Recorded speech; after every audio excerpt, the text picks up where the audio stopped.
with demand expected to come back, the question remains, does this mean the economy is back on track? Companies now, after experimenting with offshore in places like India, Philippines, and Poland, want to bring those jobs back. We invest in the U.S. We're the biggest exporter in the country. In the cycle we're in right now, we're creating jobs. From Radio America, it's Neil Asbury's Made in America, the show that explores American industry, large and small, and promotes American-made products everywhere. Put Neil Asbury's Made in America to work for you. A very big welcome to you today. I'm your host, Neil Asbury, together with co-host Dr. Rich Rothman. So, Rich, there's a lot of talk right now in our country, and we need it. And that's talk about unity.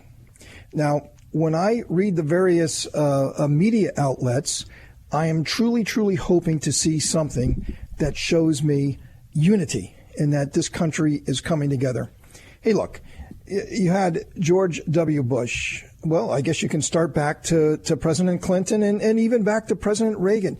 President Reagan, President Clinton, President Bush, President Obama, President Trump. I mean, the country has been growing further and further apart. What we thought was really, really divisive even during the George W. Bush administration. I mean, what we're seeing today is not even remotely close to that. And I was ashamed back during President George W. Bush's administration about how far off the rails, our country had come. And why can't there just be open dialogue where there's mutual respect? Now, President Biden promised us that we were going to be, getting back to this civility. He was going to be the president of all Americans. And I truly, truly hope that he delivers on that promise. But right now, I don't see it. I just don't see it. I hope I'm wrong, but I don't yet see it. I mean, the guy at the top has to set the tone. He's got to set the tone. But, everything is my way or the highway. I mean, that's not what he promised us. Well, that's correct. And the word's polarization. We are more polarized now than any time that I can remember in the last 40 years. And it is very disconcerting because I have to tell you, one of the things that bothers me is that I don't know how these two polarized camps of political spheres out in the universe right now here can get together, can find the commonality to get together. I mean, the commentary that you hear is so vicious. The cancel culture, so vicious. Destroy somebody because they believe one way. When I hear things like re-education, I mean, that's not the America that I knew growing up, in the 50s and 60s and 70s and so forth. That's not America. That's not what we're all about. But that concerns me. And I'm really worried, I want to get rid of the redundancy there, that I don't know how we're going to pull it together. And when I see the 50s, I mean, I've lost track. I was an English major, so I've lost track of the numbers in the executive orders. Well, that's not going to unify us either. So I am very, very concerned, and I think you bring up a very valid point. If we want to do that, and I think America would like to get together, rather than be polarized and argue amongst ourselves, we have some serious problems. We have a lot of people hurting right now. We have small businesses being destroyed. So, yeah, we got to get it together. Well, our first guest is a great friend of the show. He's an American. He's a very optimistic American. He's the greatest, most accomplished diplomat in our generation. And I don't say that lightly, but it's absolutely true. Think about this. As a young man, he ran the Vietnam desk for Secretary of State Henry Kissinger. He was one of the very few people who openly disagreed with Secretary Kissinger. He was the ambassador to Honduras, Mexico, the Philippines, and that's where I met Ambassador Negroponte. And he was the first ambassador to a free Iraq. He was the deputy national security advisor. And in that regards, he gave security briefings to President George W. Bush every day for 2 years.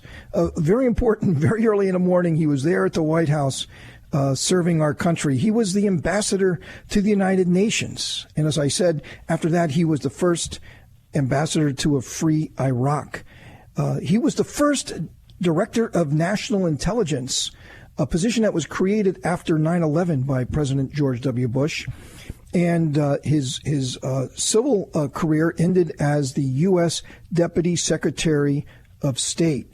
And I just got to throw this in because if that was not enough, Ambassador Negroponte speaks 5 languages. And look at these languages: English, French, Greek, Spanish, and Vietnamese. I mean, wow. I struggle with one language. Ambassador, welcome to Made in America.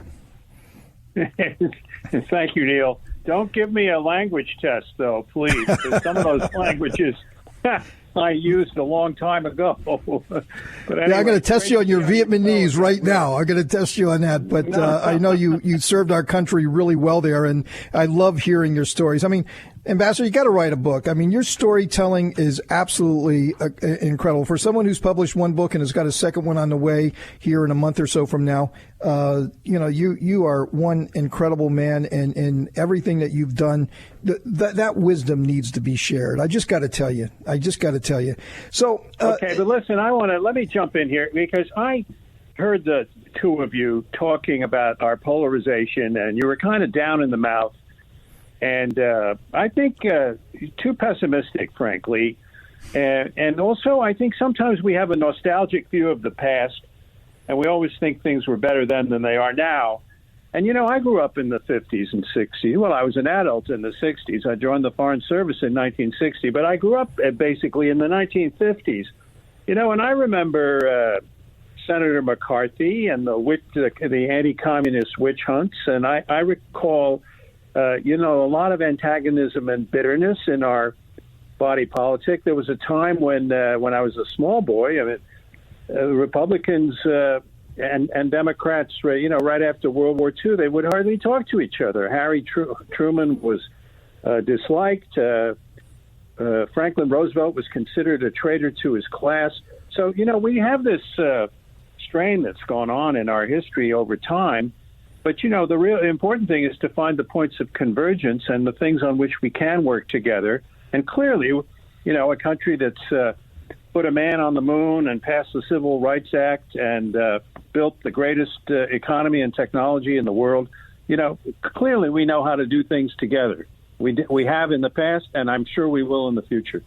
And the reason, Ambassador, I started out with that comment is because I knew you would say that. I knew you would say that because you are a really, really great American who believes only in the greatness, in the goodness of our country. And, you got this sort of elevated view of our country because of all of your experiences. And that's wonderful. So what would you tell President Biden right now, if you could, about what we could do to help heal the country and bring it together? And you gave us the historic perspective, and we shouldn't be all, gloom and doom here because we faced a lot of crises in our country. Since our very founding, we should have never even been a country. Everything had to go right for the United States to happen, and it's an amazing story. But tell us, what should the president do? Doesn't it start at the top? Well, and can he do something? I like his attitude, and I want to believe President Biden. I know him. I knew him when he was chairman of the Senate Foreign Relations Committee and when he was the vice president. He's a decent man, and he's a humble man, and I think he wants to serve all of the American people. But I think the main thing is, here are a couple of things. First, we got to keep our faith in this country. We can't lose that. We can never lose that. Secondly, we have to do important things together. We have to beat this COVID virus together by ramping up that production of vaccines and getting it out to as many people as we can, as fast as we can. And after that, help get it out to the rest of the world. We've got to rebuild this economy. Once we start recovering from the COVID, you're going to see a lot of economic energy out there, Neil, and it's going to have to be channeled. And I think we can do a lot. I look to 2021, 2022, and the years beyond as very positive years for our economy and our society. Well, that's a very optimistic statement, and I tend to agree with you. One of the things about America is that we're the can-do nation. We've always been there. Don't ever tell us we can't do, because we can do. You're right. That's what put us on the moon. We landed on Mars. And this week we landed on Mars. Yeah, pretty soon Musk is going to be living there. That's where we should send all the losers, eh? Yeah, I mean, his car is circling the sun right now. I mean, is this guy cool or what? I mean, I've never heard of anyone. Yeah, I shot it into space. My car, I left the top down. I should have put it up, but it's circling the sun. It's a satellite. No, we are an amazing, energetic country ever since day one when we first started this country. Well, and you mentioned Elon Musk, and you mentioned these new entrepreneurs / technologists, and what's really exciting about them is they're just teaching us completely new ways of thinking about things, and we're bringing up a new generation now of young people who are learning stuff that we just couldn't even begin to imagine 20, 30, 40 years ago. So, that's good too. So, Mr. Ambassador, we're going to take a quick break here in a moment, but just before we do, a really quick comment on Iran, and then I want to go to a couple of other spots around the world and get your take on where we are. But Iran, it just seems to me like we're in a great negotiating position right now, and we shouldn't give that away. Yeah, and I think, I would caution, I really caution the administration against moving too fast. There has been a tendency of the new administration to want to go back to the status quo ante with regard to every foreign policy issue. If this is what we were doing at the end of the Obama administration, this is what we should be doing now. And I think that's kind of a mechanical way of thinking about these things. And I think there can be some real booby traps out there. So I wouldn't rush back to restore the agreement with Iran exactly the way it was. It had flaws in it. It had flaws with regard to its duration. It had flaws with regard to certain activities that were permitted or when they might be permitted over the next few years. And I think those things could be corrected. It also, of course, as we all know, didn't deal with the malign activities of Iran in the overall Middle East region. So Dr. Henry Kissinger has said that. Be careful about jumping right back into the Iran agreement. See if you can maybe use the leverage we have now through all these sanctions and economic pressures that we've imposed on Iran to get a somewhat better deal or get a better deal.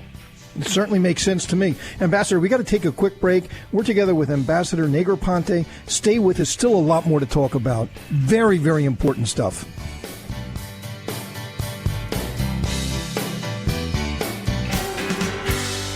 Made in America.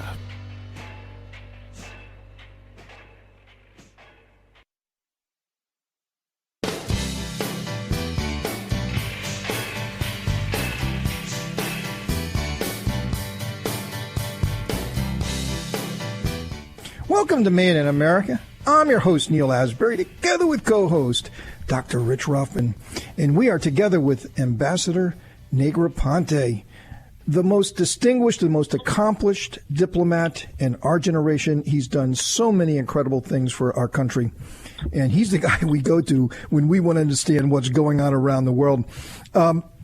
Ambassador, in late 70s, I remember this, when I was becoming sort of politically aware, and I'm talking about the peace agreement between Egypt and Israel, Anwar Sadat and Menachem Begin. I mean, how important was that? I mean, it was everywhere. It was on a television. President Carter, I mean, it was like an historic moment that the Israelis and the Egyptians signed this peace agreement. At the end of the Trump administration, or throughout the Trump administration, there has been several more Arab countries to make peace with Israel. I mean, how historic is that? And how big of a game changer is that for the Middle East? Well, first of all, obviously, Camp David, I was around Washington at the time. I was in the State Department. I wasn't working on the Middle East, but it was huge news. I mean, they had been closeted up in Camp David. President Carter with Anwar Sadat and Menachem Begin, and I mean, it was an amazing accomplishment, and it set it laid the groundwork for future efforts, and it was a historic. I think these so-called Abraham Accords that Israel has entered into with Bahrain, Morocco, and the United Arab Emirates along with a statement of support from the Arab country of Sudan, are also extremely historic because if Israel had a problem in the region, or a serious problem, one of them definitely was its inability to get other Arab countries to recognize its right to exist. So now we've got, and to have diplomatic relations. Now you got Bahrain, Morocco, UAE, that's 3, plus you have Egypt and Jordan, that's 5. So now you're getting up to some kind of a critical mass in terms of the Arab countries in Israel's neighborhood, excuse me, that recognize its right to exist. So yeah, it was a seminal accomplishment, and I think even the new team in Washington gives credit. It doesn't give credit to the Trump administration for much, but I think on this issue they give credit to the Trump administration. Well, you're right, and it is historic, and I was going to bring that up, and you beat me to it. I hate when that happens. But it's like having the answer in school, and you're waiting. You wait a nanosecond, the other kid gets it. You don't get the points the other kid did. I hated that. But there's so much more. But there's so much more, right? No, this is very historic. I mean, this is actually Nobel Peace Prize material, I would think, because it really shifted gears and said, wait a minute, let's not look at it the way we've been doing it. Let's go look a different way. And maybe that's going to be a backdoor for us to get in and actually affect something and make it happen. So are you fairly optimistic about that we would hopefully keep the status quo or some form of that? Yeah, well, if you're talking about in regard to these accords that have been the accords, the Abraham I certainly Accords. would hope that we do nothing to undermine them. Each one of them, I took a quick look at them again just before we came on the program, and they each lay out an agenda for all the different areas of activity, economy, tourism, scientific cooperation, and so forth, that the two countries would work on, these countries would work on with Israel. And that's a very positive agenda. And the more that Israel and the Arab countries in the neighborhood can develop normal relations, I think the better the overall climate will be for reaching some kind of a peaceful solution to the difficult problems that have faced the countries of the Middle East. So it's kind of a top-down instead of bottom-up approach, if I may say, Neil. It's top-down in the sense that, well, you got to establish relations between the Arab countries first before you can address the problems that exist on the ground. So, if that's a little bit of a different approach than has been pursued in prior years. Excellent. And Ambassador, still a very important topics around the world, but let's go to Europe. How strained was our relationship with Europe? And, has there been some good? I mean, hey, look, President Trump saying that the Germans, the French, and the Europeans in general should pay more for the security. To me, that made a lot of sense as an American. Where do you see American-European relationships going? Well, first of all, I mean, I think the rhetoric in Mr. Trump's relationship with Europe was not always very good. Let's put it politely. He wasn't always very diplomatic in the way he said things. And I think he felt that he did that partly, well, that's his style. Number two, it was sort of for the shock effect and to get people's attention. But he, in fact, raised, a serious issue that other administrations have raised as well about the Europeans contributing enough for their defense and all of that. But the bottom line was that he didn't ditch the European alliance. He actually, in the initial phases, deployed American troops to the Baltic countries for their protection against the Russian threat, and did other things that bolstered NATO's defenses. But the rhetoric and the personal relationships were not in very good shape towards the end. So I think that's what this administration is going to do. They're going to pursue a somewhat more diplomatic approach. But on the substance, I'm not sure it's going to change quite as much as some might think. Interesting. Hey, Ambassador, do you have a few more minutes to stay with us? Yeah, I do, if you do. Oh, absolutely, man. This is too much fun. Hey, we're with our great friend, Ambassador Negroponte, having an incredible discussion. We're going around the world. Next stop, we're going to go to Asia. Can't miss it. Stay with us. Made in America.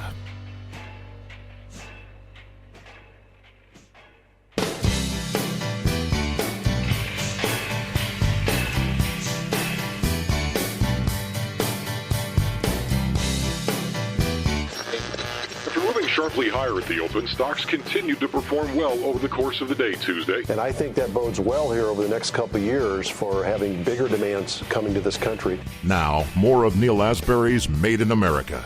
Welcome to Made in America. I'm your host, Neil Asbury, together with co-host Dr. Rich Rothman, and we are together with Ambassador Negroponte having an incredible discussion about America's relationship with the countries around the world. That is so vital to our prosperity, We need allies in this country, and we need a diplomacy to deal with all of these hotspots to try to get the best outcome possible. And Ambassador Negroponte has been so essential over the last many years to make sure the best outcome did indeed happen in many places around the world. Ambassador, let's switch to Asia. You know, when you and I first met, we met in the Philippines. You're an ambassador to the Philippines. I was an American entrepreneur. We had a lot of great times together. I really cherish those memories. But as you recall, I was an American exporter selling American commercial food service equipment throughout Asia, doing a lot of work with the hotels and the institutions on all these large commercial kitchens. And I got to tell you, it was really tough. It was tough because American companies faced a lot of obstacles exporting our products where foreign countries had free access to the world's greatest market, the American market. We just did not have the same access to Asian markets as they did to our country. And so many American workers were impacted by that. And I had a front row seat to that. And it was many times hostile and openly discriminative to American manufacturers in Asian countries. And China now has become the poster child of that, especially with intellectual property theft and so on. I got to tell you, how many of my products are now being counterfeited in China and sold in the United States with impunity, and nobody's doing anything about it. A real big problem. So President Trump did take China to task. I mean, so many administrations said they would do it, but he actually did it. Obviously, the relations between the United States and China became very strained, and that's where they are today. So what do you see the future of America-China relations to be, and what should they be? Okay. Well, first of all, look, this is the biggest single foreign policy issue on our plate, right? And it's likely to be that way for the foreseeable future, mainly because China is a rapidly growing economy. And 1.2 billion people, and they've had this most dramatic rise out of poverty over the last 40 or 50 years, ever since the economic reforms that took place in the late 70s and early 1980s. And now they're a real going concern. So that's one point. And then their GDP, their overall gross domestic product, is approximating ours. Their standard of living of individual Chinese is still much lower, but they're a power to be reckoned with. And in a sense, you might call them a peer of the United States on the global scene. And, we're having to reckon with that, because when I went to China with Henry Kissinger back in 1972, I was on some of the early relationships between the U.S. government and China. They were extremely poor. They were living in tremendous poverty.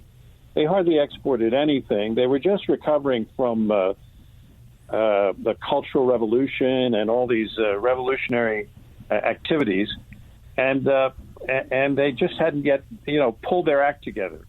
So, what does all that mean going forward? And now, of course, not only have they got a powerhouse of an economy, and they're doing all the malign things that you're talking about, but they're also now starting to have a growing military capability. So we've got to manage this relationship. We got to be firm and tough with the Chinese. I think Mr. Trump was appropriately tough. You could debate whether he should have put tariffs on certain kinds of products and so forth. But I do think we have to manage the relationship in a way that's more to our own benefit. But we also have to recognize that we can't be so tough that we sort of end up decoupling our economy from China entirely, and that we create some kind of a new Cold War situation, a technological Cold War or an economic Cold War. And it's a real balancing act. And it's going to need a lot of thought and brain power just to reflect on what is the best way to go forward. But it's got to be a blend of firmness on the one hand while seizing the legitimate opportunities that exist for collaboration and cooperation on the other. Let me ask you a question on the human rights issues and maybe on the COVID itself. Number one, do you feel that we should in any way hold China responsible in seek to have something as a result of the virus, have them in some form and fashion be responsible for that and deal with that? And two, going back to China itself joining the rest of the world and par in sense economically working with us, what about human rights in how they treat certain people in re-education camps and slavery and actually trying to eliminate the Uyghurs? Yeah, well, we've never, the world hasn't yet come up with a way to hold a big country like China to account for its own behavior other than sort of naming and shaming. And I say that in the following sense. I mean, we're all members of the United Nations, and the Security Council of the United Nations can pass resolutions of disapproval or even impose sanctions that are binding on all countries. But China's got the veto because it's one of the 5 permanent members of the Security Council. So they're never going to agree to a resolution to penalize themselves for their human rights violations. So our ability to enforce any judgment that we have vis-a-vis China is limited, other than through the power of persuasion, influence, information, activities, and so forth. So it's not an easy question. You may want to hold them to account, and I mean I think that'd be desirable if we could do it. But what I'd like to hear is the explanation of how we can hold them to account. And sometimes people then come up with the answer, well, maybe we just should cut them off, or we shouldn't have relations with them at all. But is that a realistic way of dealing with a country that has 1.2 billion people and, more than 15% of the global GDP? Well, Ambassador, well said. I mean, if you can't figure out the how to hold them accountable and what is really in our toolbox to work with, and if you can't figure that out and nobody can, it's a very complicated situation. Well, anyway, we got to think, if we want to do it, we got to think about what are the tools available by which we can do it. It's easier to hold a smaller country accountable. We do have some legislation, like with vis-a-vis Russia, we had the Magnitsky Act, and we made an issue of them not allowing the Jews to emigrate from Russia 20, 30 years ago. The Jackson-Vanik Amendment, it was called. And those things worked because there were things that the Russians wanted from us, which we, might have denied them if they didn't come around. But you got to find some mutuality of interest so that then the other guy's willing to listen to you. And that, again, means having a sort of a holistic approach. Sit down and talk to these guys, even if they're antagonistic. I think we're better off talking to a big power like China than we are trying to isolate them. Well said, Ambassador. I mean, you are a calming voice, incredibly insightful. We love listening to you and your ideas and your suggestions. I hope the Biden administration invites you in. You can certainly provide them a lot of guidance on the things that you talked to us about today. I really, really hope that they do listen to your voice. And as you said, we are optimistic here at Made in America, and you just told us why we should be, and we really appreciate that. Ambassador, thanks for coming on the show. Neil, thank you so much for having me. Real pleasure. Coming up, we have Sam Francois. He's the Director of Marketing and Communications for the Biltmore Hotel. We're going to talk about tourism and in the cruise ship industry and how can we get that back up and running again. Stay with us. Made in America.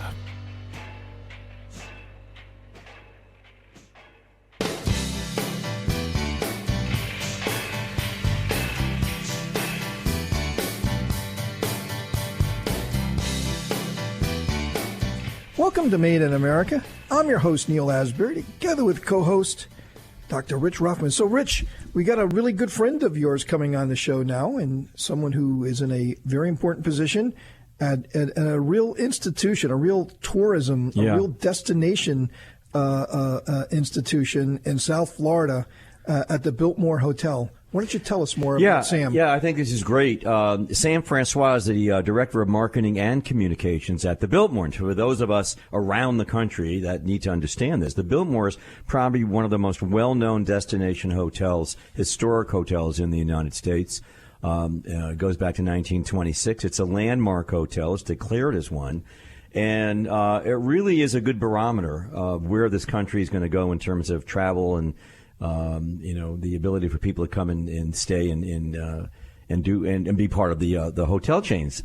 So, Sam, let's talk a little bit. We've just, you've navigated the last 9 months or 10 months or so with this COVID scenario, and certainly, the Biltmore being a destination and in a gateway city.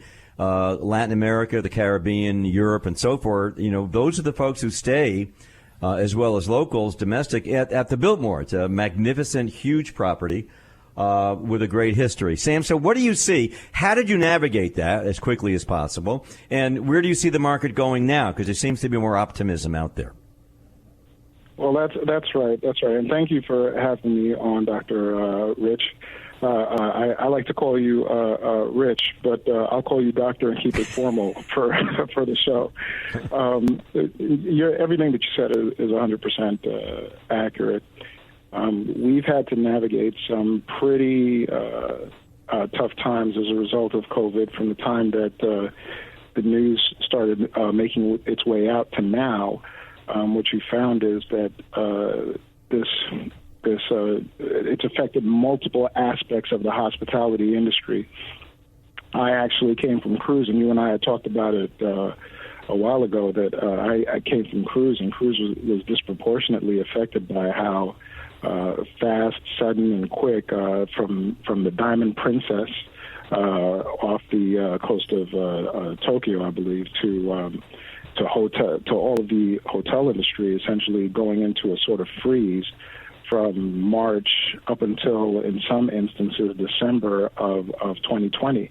So it's been a rough couple of months navigating and really understanding all of the different contours behind what can open, what can close. Some hotels would open, some hotels would close. I mean, we're a national historic landmark, and what we found was that there is no completely and totally figuring out what to do throughout this entire pandemic. It literally is, we were kind of flying by the seat of our pants. Once things started to get situated in terms of understanding the CDC regulations, OSHA regulations, and what have you, that's when we started to wrap our minds around, okay, the physical distancing, the social distancing, the cleaning protocols, all of that. And all of that comes at great expense. But we wanted to create a situation where our guests could feel safe and know that they could be at this hotel in a safe, welcoming place. And I think we've delivered on that promise. But now it's actually getting guests to come to the hotel and know that their needs will be taken care of. We'll socially distance. We do request guests wear masks at all times in the public areas. But do you see going out, and we only have about 35, 40 seconds left, do you see going forward over the next few months, bookings coming in better than they are, and are you encouraged? So it definitely encouraged. Last week we hit almost 90% occupancy, so definitely I definitely see it coming back, and I think it's going to be a great. Wow, that's really good news. 90% occupancy, that's outrageous. Because we really need that. But, you are in the state of Florida, and thank God that you are in the state of Florida, because I was out in Southern California recently, and it's gloom and doom, and there's nobody there, nobody's on the street. New York City, nobody's there, nobody's on. It doesn't matter, historic hotel, destination hotel, any hotel, it's ugly, it's messed up, and that's the beauty of Florida. No, you're right, and it has been, like I said, it's been bad. But we are starting to see some light at the end of the tunnel, especially with the vaccine and people basically adhering to some of these rules and structures. But I think that with the fact that we hit this 90% capacity and some of the capacity, the occupancy that we're seeing coming up in the months are showing some positive bookings. And to your point, it is Florida, so we have that advantage of being in an open area. I think that we're seeing some changes in this industry that'll benefit us and portend for a better future. Hey, Sam, we gotta go. Yeah, real quick. If they want to check you out, how do they check out the Biltmore Hotel? Real quick, 5 seconds. www.biltmorehotel.com. That's all you need. That's easy. Here you go. Sam Francois, Director of Marketing at the Biltmore Hotel in Coral Gables. Thanks for being on the show. Coming up, we have Dr. Walter Copan, who is the Undersecretary of Commerce for Standards and Technology.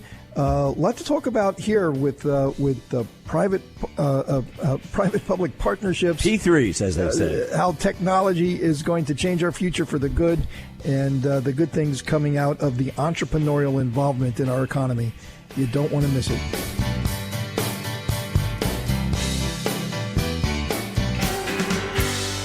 Made in America.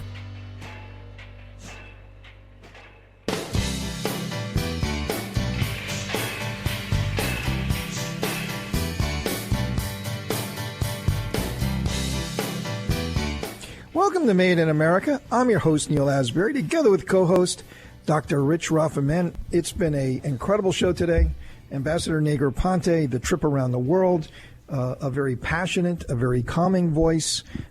Always wonderful to have him on our show. I'm glad to hear that our tour segment is coming back with Sam Francois from the Biltmore, the historic hotel there. And things just don't seem as bad. They're not as gloomy as they used to be. They're not as gloomy. So I'm feeling better having spoke to John Negroponte, the ambassador. You know, that's what they do. They try to find a common ground, and that's his nature. There's an art. Yeah, it's very soporific. It makes you feel better. You calm down. I feel good. There is, and you look at his career, spanning the early 60s onward, to where this country's faced a lot of challenges, if you think about it. Everything that we've had to go through. I mean, from the 50s, from the 40s.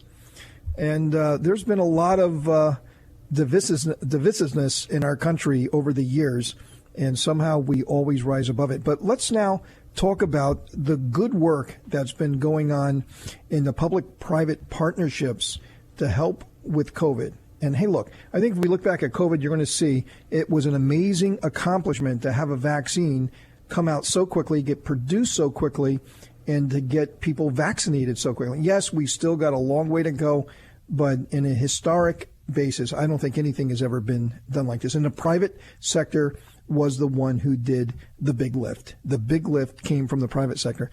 And most R&D in our country comes from the private sector, and much of that from the entrepreneurial community. We're very pleased to have with us right now Walter Copan, who was previously, this is from 2017 to 2021.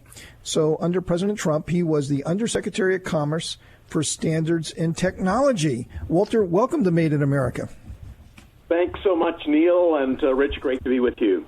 So tell us, the public-private partnerships, and you were right there on the ground floor. I mean, right when all of this work was being done, these vaccines were being created, the technology that needed to be employed to make this happen. I mean, you were there. You had a front row seat. So tell us what happened with the fight against COVID in the last year, right? It's almost 1 year anniversary that it's coming up on now.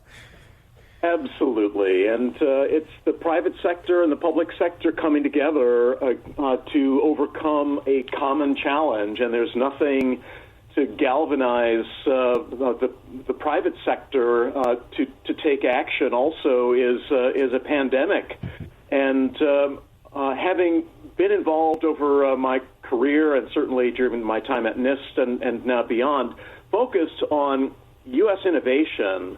And for inventions that come out of the nation's universities and research laboratories, and transitioning those inventions to the private sector through entrepreneurial startups, through the work in collaboration between universities and the biopharmaceutical manufacturers has been absolutely phenomenal.